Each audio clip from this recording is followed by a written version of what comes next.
Muchas gracias. Estoy muy contento de estar aquí hoy, esta mañana, y muy contento de que me hayan invitado a este importante evento. Y también quiero felicitar a los organizadores, los estudiantes colombianos de las diferentes universidades que se juntaron para esta importante iniciativa. Yo creo que es un ejemplo muy importante no solo para nosotros, pero para el país. Así que déjenme felicitarlos por esta organización y la realización del evento.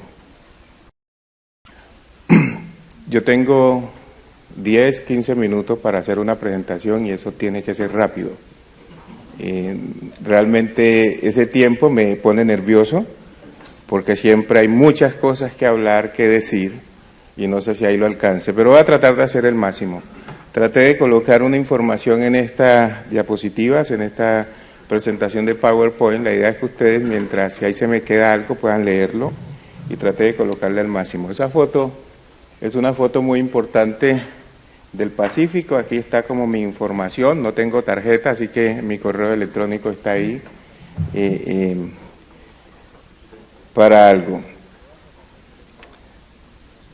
Yo he considerado que el proceso de paz es una gran oportunidad que tenemos hoy en el país y por eso pienso que enriquecer la paz con inclusión real de los pueblos étnicos va a ayudar a la democracia de nuestro país.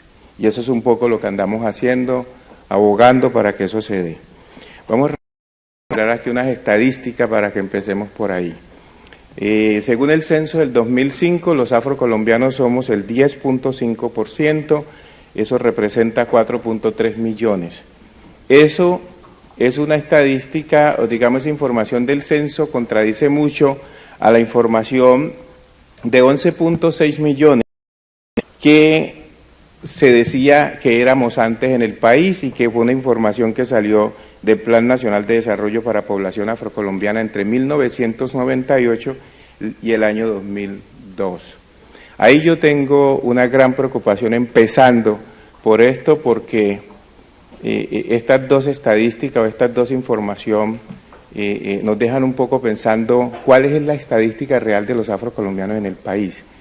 Si uno toma lo del Plan Nacional de Desarrollo y avanza con ellos, yo creo que se aproxima más a la realidad de la población afro, y la compara con el censo, puede decir que entonces en el conflicto algo está pasando o algo pasó con los afrocolombianos. Pero realmente tengo una crítica hacia el gobierno, hacia el Estado, porque aquí debió haberse hecho un análisis más profundo cuando el censo salió. Esas cifras del censo dice que es la población que se autoconoció o se reconoce como afrocolombiano. Pero ahí faltaron una serie de elementos que podemos discutir más adelante. Los afrocolombianos tenemos una cantidad de problemas asociados. Yo traté de colocar algunos ahí de manera rápida, pero mire, en el país estamos hablando de 6 millones de personas desplazadas y las estadísticas indican que el 30% de esos 6 millones son afrocolombianos. Tenemos un problema también de representación. Hoy en el país tenemos, en las elecciones anteriores, en estas elecciones, salieron electas 2 personas mestizas en representación de la población afrocolombiana. Eso, la ley 70, que es la que habla de esas curules para población afrocolombiana, dice que deben de ser para los afrocolombianos. Y ese es un caso patético de lo que pasa en el país con nosotros. Ahí estamos peleando esas curules, pero no ha habido tampoco un pronunciamiento oficial que diga esas curules de los afrocolombianos tienen que respetarse. Y estamos ahí en esa situación.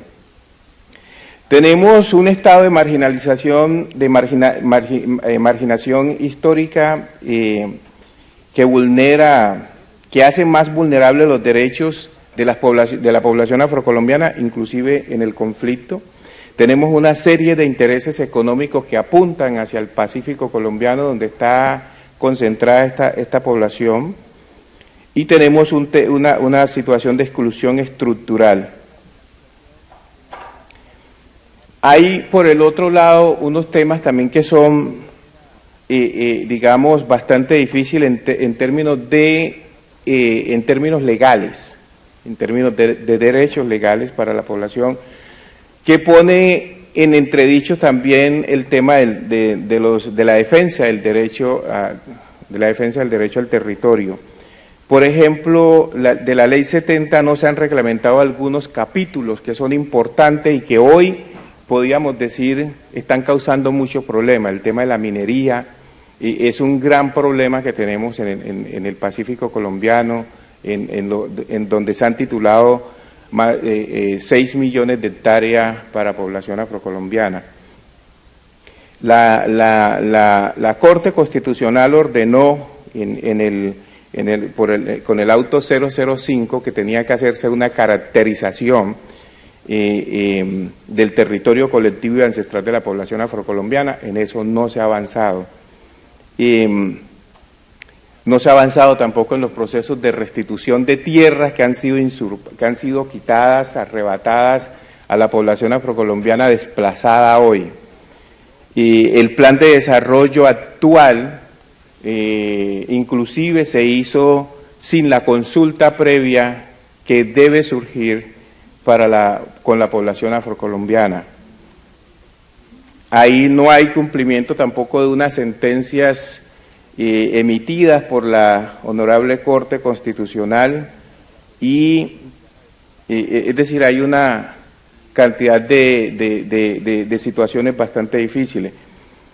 Por el otro lado, nosotros hemos avanzado en un tema de visibilidad internacional. En Estados Unidos, por ejemplo, hemos avanzado, hemos venido trabajando desde el año 2000 acá, y ahí hemos logrado, por un lado, que se conozca, visibilice el tema de la situación de los afrocolombianos, pero también hemos tenido unos logros importantes.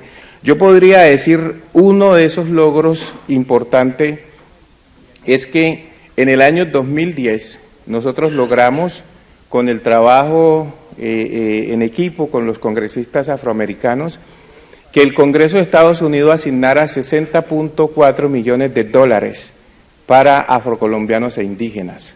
Esos recursos que se manejan a través de la USAID y que hoy se están implementando a través del contratista Addivoca, es parte del trabajo de incidencia directa nuestra en Estados Unidos. Y el otro tema que me atrevo a decir aquí públicamente es que logramos también que en esa época, cuando se trataba de negociar el Tratado de Libre Comercio entre Colombia y Estados Unidos, el presidente Uribe vino a Washington buscando que la bancada afroamericana le apoyara. Logramos insinuarle a los congresistas afroamericanos que le preguntara al presidente si los afrocolombianos importaban en el país, y si importaban, entonces que les diera inclusión o participación real. De eso surgió el nombramiento de Paula Moreno como ministra de Cultura y el nombramiento del general Moore en la Policía Nacional. Ese tipo de acciones y resultados se han dado gracias al trabajo y la incidencia en Estados Unidos. Ahora, con el proceso de paz nosotros vemos que hay una gran oportunidad para poder avanzar en el país y cambiar la historia. Yo creo que en el país tenemos una serie de leyes que hablan y reconocen nuestros derechos, pero no hay voluntad política para aplicarlas. Fíjense, nosotros han hecho una cantidad de planes de desarrollo para población afrocolombiana y solo quedan en papel, porque no hay recursos para poderlos implementar, recursos económicos. Es la verdad. Entonces, con el proceso de paz vemos que hay una gran oportunidad hoy. Los acuerdos en La Habana, de las delegaciones que participaron, alrededor de 4 fueron afrocolombianos. Y los que fueron a La Habana no fueron en representación de procesos o de la población afro, sino como víctimas, lo cual nos parece que no debió haber sido, digamos, la metodología para ir a La Habana. Se debió haber participado por procesos, por organizaciones que de hecho hacen parte de una afectación colectiva. Hoy no hay participación de la población afrocolombiana y hay uno de los temas importantes en La Habana, que fue el tema de la reforma agraria, el acuerdo que se alcanzó, y ese tema afecta, por supuesto, a la población afrocolombiana e indígena. Los afrocolombianos tienen 6 millones de hectáreas hoy, y es injusto que se hable de ese tema y no participen, o que no participen los indígenas. Bueno, ya veo la campana ahí. Hay un riesgo entonces muy alto de que la población afrocolombiana siga siendo marginalizada, excluida de la búsqueda de la paz, y en ese sentido hemos considerado que esa no participación conlleva un riesgo muy alto de la democracia en el país. Los 50 años que hemos tenido de conflicto podemos decir que son los 50 años de atraso que tenemos como población afro en los lugares donde vivimos, con las necesidades básicas y satisfechas más altas según las estadísticas en el país. Así que nosotros tenemos que participar. Yo he dicho que tenemos que evitar que se repita la historia del país. En el país han habido 2 hechos importantes. Primero, la abolición de la esclavitud, que buscaba que los esclavos fueran libres, ¿cierto? Que tuvieran la oportunidad de sentirse colombianos, pero resulta que ahí se les indemnizó a los esclavizadores y los esclavos siguieron siendo esclavos. Ese fue el primer momento histórico en la vida de la República de Colombia para los. El segundo momento fue la Constitución del 91. En la Constitución del 91 nosotros no estuvimos ahí. Logramos unos reconocimientos porque hicimos acuerdo con los indígenas. De ahí salió el artículo transitorio, posterior Ley 70 del 93. Este momento creemos que es importante y por eso le estamos apostando, porque si bien apoyamos el proceso de paz, creemos que ese proceso de paz tiene que abrir la participación a los sectores más afectados en el país. Ahí hemos lanzado una propuesta que se llama el Consejo Nacional de Paz Afrocolombiano. Estas son las organizaciones que lo integramos y desde ahí estamos trabajando en equipo para ver cómo podemos que nuestras voces y propuestas lleguen a La Habana y que se cree un subcomité de trabajo sobre asuntos étnicos como lo existe para las mujeres o género hoy. Entonces, un poco el objetivo que buscamos es garantizar la inclusión de la comunidad afrocolombiana en el proceso de paz y en el posconflicto. El COMPA, como lo denominamos, Consejo Nacional de Paz Afrocolombiano COMPA, es una expresión de las organizaciones que hacen parte, tiene, digamos, el tema de su autonomía, y esta es su estructura. Tenemos un equipo coordinador nacional, un equipo técnico, un equipo internacional y el trabajo que hacemos con las comunidades. A nivel internacional, estas son algunas de las organizaciones con las cuales trabajamos, inclusive esta institución, el profesor Fiol, es uno de los que nos reunimos y hemos venido trabajando juntos para apoyar el tema de los afros. Esto es lo que esperamos que podamos alcanzar, es decir, que tenga un impacto el trabajo que hagamos, es garantizar la inclusión de la comunidad afrocolombiana en el proceso de paz y posconflicto. Y lo siento, tengo que pasar rápido. Estos son un poco los resultados también que esperamos alcanzar, pero aquí hay un tema que es importante, son propuestas. No solo queremos quedarnos en el tema de lo que pasa en el país, sino que tenemos propuestas. Y estas son algunas propuestas, no son todas. Entonces, en el tema de territorio, nosotros tenemos unas propuestas aquí concretas. Tiene que haber un respeto a los títulos colectivos en el Pacífico, tiene que haber una intervención integral de las instituciones para garantizar condiciones de vida dignas. En el tema de las víctimas y crisis humanitarias, ese 6 millones de víctimas, los afrocolombianos 30%, tiene que haber una política, unos mecanismos para poder abordar ese tema. En el tema de paz con justicia social, ahí también tenemos unas propuestas en ese sentido.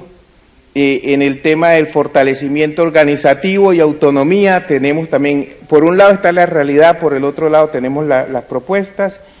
En el tema de la identidad racial y enfoque diferencial, aquí realmente es un tema también bastante complejo. Y yo quisiera decir un ejemplo que está sucediendo en este país, en este momento en el país, y ya cierro. En Altos de Cazucá, en Bogotá, en Ciudad Bolívar y Altos de Cazucá en Soacha, de lo que va corrido de este año, han asesinado 14 jóvenes afrocolombianos, 6 de ellos este mes. Y eso son temas que quedan en la impunidad. Recientemente tuvimos que hacer una movilización en Bogotá para tratar de mandar el tema. Duele el caso de los soldados y lo condenamos, pero estos otros también son colombianos. Y ahí no, ni hay investigación, ni hay ningún tipo de acciones para llamar la atención frente a ese tema. Unas recomendaciones rápidamente, en términos de esto, buscamos de alguna manera que haya solidaridad frente al tema de la población afrocolombiana, porque nuestro propósito final es que el proceso de paz debe ser inclusivo, debe ser participativo, para que todos los sectores y las voces del país podamos estar ahí y hacer propuestas. Muchas gracias.